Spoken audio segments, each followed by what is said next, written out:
የዮሐንስ ወንጌል ምዕራፍ 11 ከማርያምና ከእህቷ ከማርታ መንደር ከቢታንያ የሆነ አልዓዛር የሚባል አንድ ሰው ታሞ ነበር። ማርያምም ጌታን ሽቱ የቀባችው እግሩንም በጠጉሯ ያበሰችው ነበረች።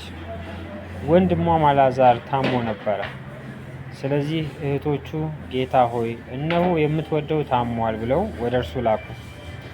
ኢየሱስም ሰምቶ ይህ ሕመም የእግዚአብሔር ልጅ በእርሱ ይከብር ዘንድ ስለ እግዚአብሔር ክብር ነው እንጂ ለሞት አይደለም አለ።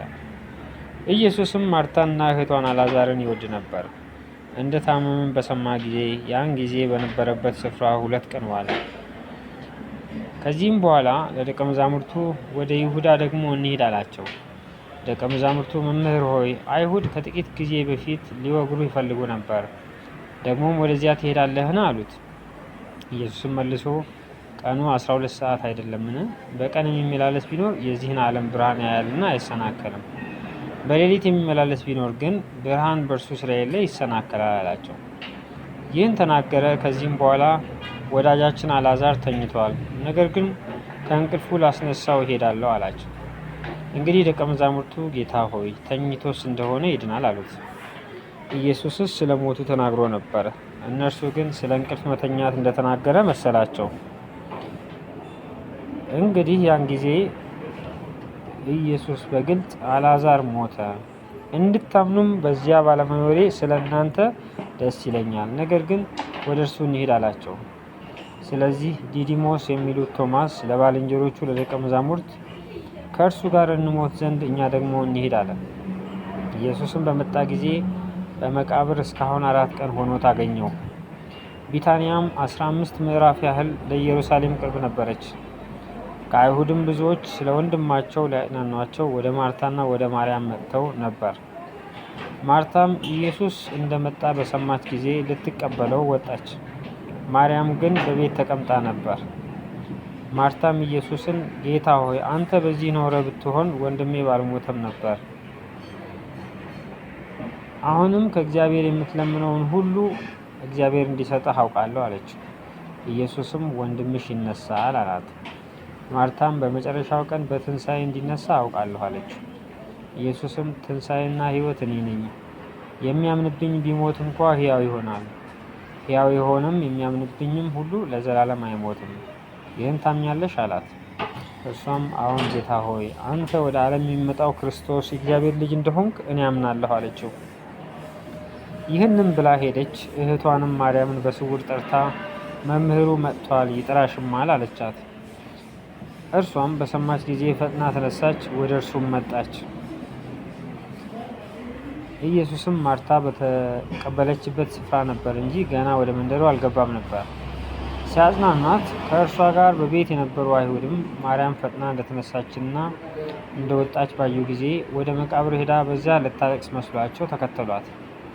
ማርያምም ኢየሱስ ወዳለበት መጥታ ባየችው ጊዜ በእግሩ ላይ ወድቃ ጌታ ሆይ አንተ በዚህ ኖረ ብትሆን ወንድሜ ባልሞተም ነበር አለችው። ኢየሱስም እርሷ ስታለቅስ ከእርሷም ጋር የመጡት አይሁድ ሲያለቅሱ አይቶ በመንፈሱ አዘነ፣ በራሱም ታወከ። ወዴት አኖራችሁት አለም። እነርሱም ጌታ ሆይ መጥተህ አሉት። ኢየሱስም እንባውን አፈሰሰ። ስለዚህ አይሁድ እንዴት ይወደው እንደነበረ እዩ አሉ። ከእነርሱም ግን አንዳንዶቹ ይህ የዕውሩን ዓይኖች የከፈተ ይህን ደግሞ እንዳይሞት ያደርግ ዘንድ ባልቻለም ነበርና አሉ። ከእነርሱ ግን አንዳንዶቹ ኢየሱስም በራሱ አዝኖ ወደ መቃብሩ መጣ። እርሱም ዋሻ ነበረ፣ ድንጋይም ተገጥሞበት ነበር። ኢየሱስ ድንጋዩን አንሱ አለ። የሞተውም እህት ማርታ ጌታ ሆይ ከሞተ 4 ቀን ሆኖታልና አሁን ይሸታል አለችው። ኢየሱስ ብታምኚስ የእግዚአብሔር ክብር እንድታይ አልነገርሁሽምን አላት። ድንጋዩንም አነሱት። ኢየሱስም ዓይኖቹን ወደ ላይ አንስቶ አባት ሆይ ስለሰማኸኝ አመሰግንሃለሁ፣ ሁልጊዜም እንድትሰማኝ አወቅሁ። ነገር ግን አንተ እንደላክኸኝ ያምኑ ዘንድ በዚህ ዙሪያ ስለቆሙት ሕዝብ ተናገርሁ አለ። ይህንም ብሎ በታላቅ ድምፅ አልዓዛር ሆይ ወደ ውጭ ና ብሎ ጮኸ። የሞተውም እጆቹና እግሮቹ በመግነዝ እንደተገነዙ ወጣ። ፊቱም በጨርቅ እንደተጠመጠመ ነበረ። ኢየሱስም ፍቱትና ይሂድ ተዉት አላቸው። ስለዚህ ወደ ማርያም ከመጡት ኢየሱስም ያደረገውን ካዩት ከአይሁድ ብዙዎቹ በእርሱ አመኑ። ከእነርሱ አንዳንዶቹ ግን ወደ ፈሪሳውያን ሄደው ኢየሱስ ያደረገውን ነገሯቸው። እንግዲህ የካህናት አለቆችና ፈሪሳውያን ሸንጎ ሰብስበው ምን እናድርግ? ይህ ሰው ብዙ ምልክቶች ያደርጋልና እንዲሁ ብንተወው ሁሉ በእርሱ ያምናሉ። የሮሜም ሰዎች መጥተው አገራችንን ወገናችንንም ይወስዳሉ አሉ። በዚያም ዓመት ሊቀ ካህናት የነበረ ቀያፋ የሚሉት ከእነርሱ አንዱ እናንተ ምንም አታውቁም፣ ሕዝቡም ሁሉ ከሚጠፋ አንድ ሰው ስለ ሕዝቡ ይሞት ዘንድ እንዲሻለን አታስቡም አላቸው። ይህንም የተናገረ ከራሱ አይደለም፣ ነገር ግን በዚያች ዓመት ሊቀ ካህናት ነበረና ኢየሱስ ስለ ሕዝቡ ሊሞት እንዳለው ትንቢት ተናገረ። ስለ ሕዝቡም ሁሉ አይደለም፣ ነገር ግን የተበተኑትን የእግዚአብሔርን ልጆች ደግሞ በአንድነት እንዲሰበስባቸው ነው እንጂ። እንግዲህ ከዚያ ቀን ጀምሮ ሊገድሉት ተማከሩ። ከዚያ ወዲያም ኢየሱስ በአይሁድ መካከል ተገልጦ አልተመላለሰም። ነገር ግን ከዚያ በምድረ በዳ አጠገብ ወዳለች ምድር ኤፍሬም ወደምትባል ከተማ ሄደ። በዚያም ከደቀ መዛሙርቱ ጋር ተቀመጠ። የአይሁድም ፋሲካ ቀርቦ ነበር። ብዙ ሰዎችም ራሳቸውን ያነጹ ዘንድ ከፋሲካ በፊት ከአገሩ ወደ ኢየሩሳሌም ወጡ። ኢየሱስንም ይፈልጉት ነበር።